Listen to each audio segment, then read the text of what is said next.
Amis de la 3 fois SamuelMinustryTV.com, votre émission que vous allez maintenant découvrir, une nouvelle émission de La Vérité Libère, parce que nous savons que la Bible dit, vous connaîtrez la vérité vous affranchira. Et c'est vrai, lorsqu'une personne connaît au moins une vérité, elle est dans la paix, dans le calme, parce que c'est la vérité. Et celui qui dit la vérité et celui qui entend la vérité, les deux reçoivent une paix, une liberté quelconque.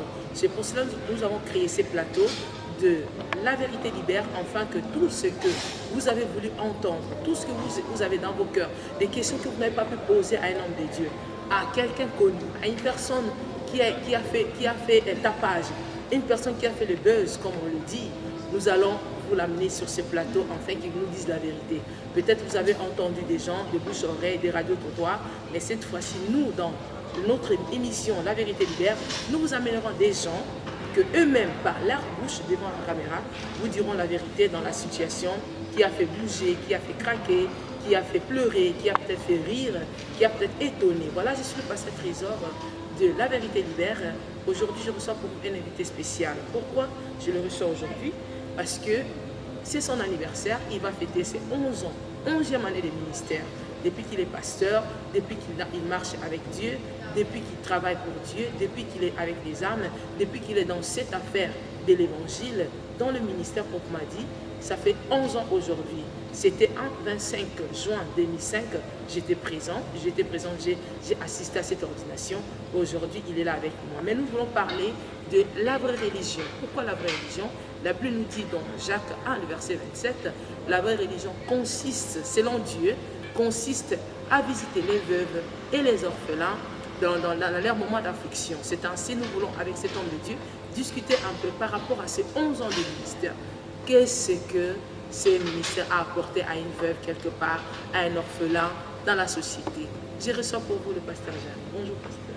Bonjour. Comment allez-vous? Oui, je vais à merveille par la grâce En tout cas, de Dieu. félicitations. C'est 11 ans déjà aujourd'hui. Hein? Voilà. Jour pour jour, c'était un samedi 25 juin 2005. Voilà. Vous pouvez faire brièvement un peu de souvenirs, rafraîchir un peu la mémoire de ceux qui étaient là ou ceux qui n'étaient pas là. Alors là, c'est 11 ans passés. Alors je crois que pour me souvenir de tout ce qui s'est passé, donc je me souviens de l'homme de Dieu, mon père spirituel, le pasteur Innocent Massoua, pour que je salue. Et aussi et à l'église Corps de Christ, le ministre de Dieu qui était là. Et le peuple de Dieu, l'église Les Rochers. En général, donc je n'aurais pas mentionné tous les noms, mais je dis déjà donc merci pour tous ceux-là qui, de près ou de loin, m'ont soutenu jusqu'à présent. Merci beaucoup. Voilà, et les 11 ans de ministère quand même, c'est pas rien. 11 ans, un enfant marche déjà, un enfant part déjà. Et j'ose croire que dans le ministère, comme dans toutes les autres affaires, nous connaissons les hauts et les bas. Et est-ce qu'à un moment dans notre ministère, tout a marché comme sur les roulettes? Bon, pour dire que tout a marché comme sous les roulettes, vous savez, on est en train d'apprendre chaque jour. On peut faire des erreurs, des fautes, mais tout cela fait partie du chemin qui amène à la sagesse progressive. Oui. Parce que Dieu nous appelle à la sagesse progressive, lui qui est sage dans toute la sagesse. Alors lorsque nous faisons quelques erreurs et nous apprenons de nos erreurs, c'est alors aussi, c'est aussi un moyen d'acquérir encore beaucoup plus de sagesse. Voilà. Et j'entends quelque part, on dit que derrière chaque vrai homme se cache une vraie femme. Oh, bien Qu'est-ce que sûr, vous pouvez dire bien par sûr. rapport à tout ce temps dans le ministère? Quelle est cette femme qui vous soutient jusque-là, 11 ans de ministère et plein de bonnes choses et des hauts et des bas? Quelle est cette femme? Ouais, donc je salue directement mon épouse, donc Jordina Mouin, une femme très dynamique, parce que vous savez qu'il y a beaucoup de gens qui nous envient, il y a beaucoup de gens qui disent, bon, moi j'aimerais aussi épouser un pasteur, Oui, naturellement. mais cela n'est pas donné à tout le monde, Oui. parce que c'est pas facile d'être l'épouse du pasteur Jari Mouega. Surtout. Parce qu'il y a beaucoup de choses qu'il faut supporter, il faut avoir un cœur vraiment de femme pour supporter de tels hommes de Dieu. Donc vraiment, nous sommes très reconnaissants pour ce que Dieu nous a fait et de sa bénédiction. Il m'a donné un don que j'aime beaucoup l'appeler la grâce. C'est vraiment une grâce du ciel. Voilà, gloire au Seigneur et félicitations à Maman Jordina, la Maman la grâce. Et voilà, nous voulons entrer dans notre sujet du jour parce que nous vous avons invité. Ici, c'est la vérité. Nous voulons vraiment que le peuple de Dieu sache les vérités qu'ils ne peuvent pas poser. Peut-être qu'ils vous ont rencontré, ils ont entendu parler de vous, mais ils n'ont pas su comment vous poser cette question. Nous, par ces billets de La Vérité Libère, de Samuel Ministre TV, nous avons voulu vraiment, face à la caméra, les aider à vous écouter vous-même. Hein, parce que moi, je peux leur dire que Pasteur m'a dit ceci, mais vous-même, vous allez leur dire. Nous voulons parler de la vraie religion. Qu'en savez-vous par rapport à la vraie religion? Bon, quand nous lisons dans la Bible, dans le livre de Jacques 1, on nous parle donc de la vraie religion qui consiste aussi à pouvoir subvenir aux gens qui sont vraiment dans le besoin. Par exemple, je peux parler des veuves, des orphelins et aussi de tous les autres enfants de Dieu qui se retrouvent dans des moments très difficiles. On peut leur apporter un apport, que ce soit donc physique, matériel, ainsi de suite. C'est ça un peu que la Bible nous recommande. Et d'ailleurs, nous voyons dans la Bible, Jésus-Christ, il n'a pas seulement prêché la parole de Dieu, mais il a démontré la parole de Dieu.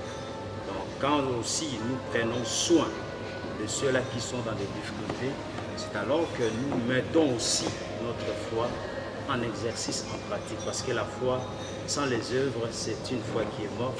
Et l'amour aussi, sans œuvres, c'est un amour qui est mort. Voilà. Pasteur Jarry, je veux vraiment que vous nous parlez de ce thème de la vraie religion parce que vous êtes quand même dans le ministère, ça fait 11 ans. Et sûrement, vous avez rencontré des familles, vous avez rencontré les gens, les âmes, les païens, les chrétiens, et toutes sortes de personnes dans le monde. Et vraiment, dites-nous la vérité par rapport à la vraie religion dans votre ministère. Qu'a-t-il apporté dans la vie d'une veuve ou d'un orphelin quelconque depuis ces 11 ans que vous êtes dans le ministère, proprement dit dans toute la vérité? Ok, s'il faut dire toute la vérité, je dirais jusque-là, donc ministériellement parlant, personnellement aussi, j'assiste aussi beaucoup de gens qui ont, parce qu'il y a des gens qui ont déjà des organisations, qui ils envoient de l'argent, ça peut être dans des pays de tiers-monde, en Afrique, ainsi de suite. Alors moi, je soutiens de telles organisations et je le fais souvent trimestriellement, que j'envoie quelques sommes d'argent dans de telles organisations. Et puis, ils prennent soin de veuves, orphelins et des gens qui sont, disons, les sans-abri. C'est ça un peu ce que je peux dire de moi-même, ce que j'ai déjà fait et ce que je continue à faire. Donc ça veut dire que personnellement, vous n'avez pas encore assisté une veuve, parce que la dit c'est ça la vraie religion. La vraie religion, ce n'est pas le fait d'avoir un ministère, ça fait 10 ans, 30 ans. La vraie religion, ce n'est pas le fait qu'on parle en langue, ce n'est pas le fait qu'on lit beaucoup la Bible. La vraie religion, la Bible dit, c'est d'assister les orphelins et les veuves. Alors si j'entends que vous assistez par le biais d'une association quelconque, mais qu'attendez-vous vous-même pour aller vers une veuve ou un orphelin? N'avez-vous jamais rencontré un veuve ou un orphelin dans votre ministère? Bon, disons, le sans-abri, des fois, bon, je le retrouve des fois dans les rues. Et j'ai déjà aidé beaucoup de gens comme ça dans les rues qui n'avaient rien et qui ont demandé quelque chose. Je les ai assistés avec ce que je pouvais assister. Oui. Mais à part cela aussi, nous avons aussi dans nos églises, nous avons aussi des femmes qui n'ont pas de mari, des femmes, des enfants qui sont des orphelins. Et on les assiste des fois aussi d'une manière individuelle, personnelle, que nous n'allons pas citer les noms ici à la télévision parce que la Bible ne nous recommande pas cela. La Bible nous dit lorsque tu présentes ton aumône, alors il ne faut pas que quand tu le fais à gauche, il ne faut pas que la droite puisse savoir ce que tu es en train de faire. Voilà, chers internautes, nous sommes dans La Vérité Libère. J'ai reçu le pasteur Jarry parce qu'aujourd'hui, quand même, il fête ses 11 ans, ses 11e année dans le ministère pastoral de l'église des Rochers à Rotterdam. Et nous sommes basés dans notre texte de Jacques 1, le verset 27, où la Bible nous dit « La religion pure et sans tache devant Dieu notre Père consiste à visiter les orphelins, les veuves dans leurs afflictions. » Alors, pasteur Jarry, moi je sais qu'en ce moment, où, dans le temps où c'est difficile dans la société, peut-être pas difficile pour Dieu parce que Dieu est Dieu, mais dans la société, au moins, il y a une vérité, une réalité, c'est très difficile. Que pensez-vous pour cette veuve qui est quelque part, qui vous entendrait, qui vous écoutera peut-être? Que promettez-vous? Que dites-vous à cette veuve-là? Qu'elle vienne chez vous ou que vous allez? La vraie raison, c'est d'aller. Vous vous attendez qu'elle vienne ou c'est vous qui deviez aller? Merci beaucoup. En lisant la parole de Dieu, nous trouvons déjà dans Luc 4, 18 à 19, la Bible nous dit, Jésus lui-même nous dit, l'Esprit de l'Éternel sur moi parce qu'il m'a oint pour annoncer une bonne nouvelle aux pauvres et aux affligés aussi. Donc je dirais que si tu es veuve et que tu m'entends, vraiment la première solution c'est d'abord Jésus parce que c'est lui qui est le mari des veuves. Et moi je crois qu'un homme de ce monde, un pasteur de ce monde, peut te prodiguer des conseils, peut te donner quelque chose de matériel, mais j'aime beaucoup comme Pierre a dit, donc je n'ai ni or ni argent, mais c'est que je te le donne au nom de Jésus, lève-toi. Donc, pour dire que la première solution c'est Jésus-Christ d'abord. Donc où que vous soyez, si vous n'avez pas encore reçu Jésus-Christ comme Seigneur et Sauveur personnel de votre vie, faites-le. Et après cela, donc nous allons vous demander, si vous n'avez pas une église locale où vous vous rassemblez avec les autres pour apprendre au sujet de la parole de Dieu, au sujet de l'œuvre de la croix et au sujet aussi de la personne de Jésus, alors fréquentez donc une église et nous sommes là, les hommes de Dieu, nous sommes là pour vous aider aussi et à pouvoir chercher des solutions ensemble selon vos difficultés. Mais voilà. Pasteur Jarry, pourquoi vous n'allez pas vous-même vers une veuve quelconque, peut-être parce qu'aujourd'hui nous entendons aussi en Hollande, aussi il y a des femmes qui ont perdu leur mari, il y a des femmes. Est-ce que vous n'avez pas déjà entendu d'une femme ou d'un mari même qui a perdu sa femme, que vous allez vers la personne pour le soutenir, comme dit la Bible ici, car c'est ça la vraie religion. Parce que les pasteurs, à la part des fois, nous restons derrière la chair, nous restons à l'église, les âmes viennent, vous prenez soin quand ça ne va pas, elle s'en va, et même là où elle est partie, vous ne saviez pas. Mais est-ce que vous n'aviez pas ici en Hollande ou à Rotterdam entendu parler d'une veuve, ou que vous, pour pratiquer la vraie religion selon Dieu, vous allez vers cette veuve? Ah, donc c'est comme je viens de le dire parce que bon, à ma connaissance ici à Rotterdam par exemple, je sais qu'il y a plein des églises et aussi des fois on n'est pas là pour violer certaines lois, pour créer beaucoup de problèmes parce que je crois que s'il y a une veuve dans une église quelconque par exemple, alors je ne sauterai pas sans pour autant passer par exemple par son pasteur, mais à ce que je sache, s'il y a une veuve tout autour de moi qui n'a pas vraiment un pasteur et puis dont je sais que je peux donc soutenir, pourquoi pas le faire. Donc comme je le disais tantôt, on le fait des fois d'une manière individuelle, personnelle, dans la cachette, en cachette. Alors c'est ce que nous faisons. Voilà. Et voilà, c'est ce que je veux savoir. J'ai appris, ça c'est une question qui m'est venue tout de suite pendant que je suis. J'ai appris que vous êtes en train d'organiser pendant cet été, vous avez pensé réunir des églises par rapport à un sport, un pique-nique comme on le dit en français. Qu'est-ce que vous voulez gagner par là? Pourquoi? Quelle est l'idée qui est cachée derrière cette idée de réunir les hommes de Dieu? Est-ce une idée vraiment purement spirituelle ou bien il y a une autre pensée qui est derrière? Parce que c'est un avant-première en avant. Voilà, merci beaucoup. Donc, disons, là, vous parlez de la journée, deux journées de sport que nous sommes en train d'organiser. C'est au mois d'août, 6 et 13 août. Alors, normalement, nous le faisons chez nous à l'église locale, l'église Les Rochers. Alors, l'objectif, c'est quoi? C'est pour faire exercer aussi le corps. La Bible nous présente aussi, comme l'apôtre Paul nous dit, donc, s'il court, il ne court pas dans la règlette, et puis s'il donne des coups, il ne le fait pas dans la règlette. Et puis la Bible nous déclare aussi que nous devons prendre soin de notre corps parce que notre corps est le temple du Saint-Esprit.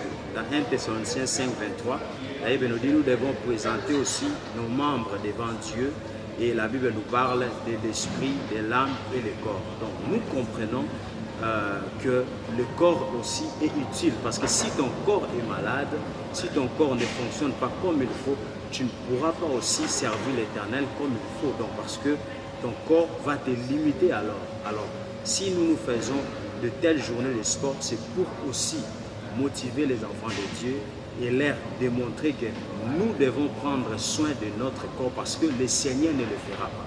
Le Seigneur, il prend soin de d'autres choses, mais en ce qui concerne ton corps, toi qui me suis, toi-même, tu dois prendre soin de ton corps, exercer un peu ton corps par des exercices. Voilà. Est-ce que pensez-vous que cette journée, cette journée de pouvoir réunir de nombreux enfants de Dieu de plusieurs églises et les serviteurs de Dieu, pensez-vous que cela apportera quelque chose de nouveau, une main de soutien par rapport aux âmes, par rapport aux églises, par rapport aux familles, par rapport au ministère? Oui, bien sûr, bien sûr. Et d'ailleurs, déjà le fait de nous retrouver ensemble avec plusieurs hommes de Dieu, ça démontre aussi quelque part que nous faisons tous partie d'un seul corps, qui est le corps de Christ, dont Jésus-Christ est la tête. C'est aussi un signe de l'unité alors dans la ville où nous servons l'Éternel, nous en tant que le saint de Rotterdam. C'est comme Paul qui disait, je salue déjà les saints d'Éphèse, ainsi de suite. Donc nous, les saints de Rotterdam, nous nous retrouvons ensemble et nous croyons aussi que pour ceux-là qui vont venir, nous, parce que ces jours-là, nous n'allons pas seulement nous exercer corporellement, il y aura aussi des attracts, il y aura aussi des affiches. On va aussi en profiter pour prier devant tout le monde et puis présenter l'évangile de Jésus d'une manière très brève. Voilà. Dites-nous comment va se dérouler cette journée. Ah ouais, bon, comme d'habitude, on commence toujours par les remerciements, donc les prières, et puis on va faire différentes équipes de football, de basketball, et puis on va jouer. Et d'ailleurs, on est en train de préparer déjà une équipe spéciale pour les pasteurs. C'est ces jours-là que nous allons découvrir aussi des talents qui sont cachés derrière les pasteurs. Il y a aussi des pasteurs qui savent bien jouer. Il y a des pasteurs qui ont fait même des arts martiaux. Il y a des pasteurs qui ont fait plein de trucs. Alors, ces jours-là, nous allons découvrir que les pasteurs ne sont pas des fainéants, les pasteurs ne sont pas des inaptes, les pasteurs, ils sont là dans le spirituel, mais physiquement aussi. Voilà, donc c'est ça un peu. Et pour finir bientôt, Pasteur Jarry, je voulais savoir si dans le ministère que vous êtes en train de faire, ça fait 11 ans, comme vous avez dit tout à l'heure, vous assistez les vœux par le biais des associations, et comptez-vous, ne voyez pas que c'est le moment maintenant pour vous, après 11 ans, de faire un bilan par rapport à cette vraie religion, et de pouvoir vraiment attaquer vraiment et entamer vraiment la vraie religion selon la vie. Merci beaucoup. D'ailleurs, pour ceux-là qui me connaissent, parce que des fois je présente aussi la vision et puis l'agenda progressif, si je peux le dire ainsi, de ce que Dieu m'a demandé à faire dans ces royaumes, dans ces pays, la Hollande. L'une des choses que je vais faire, je vais construire vraiment un bâtiment pour les sans-abri. Ça, c'est quelque chose qui est vraiment dans mon cœur. Et alors, comme vous venez de le dire là, ce sont des choses déjà qui bouillonnent dans mon cœur.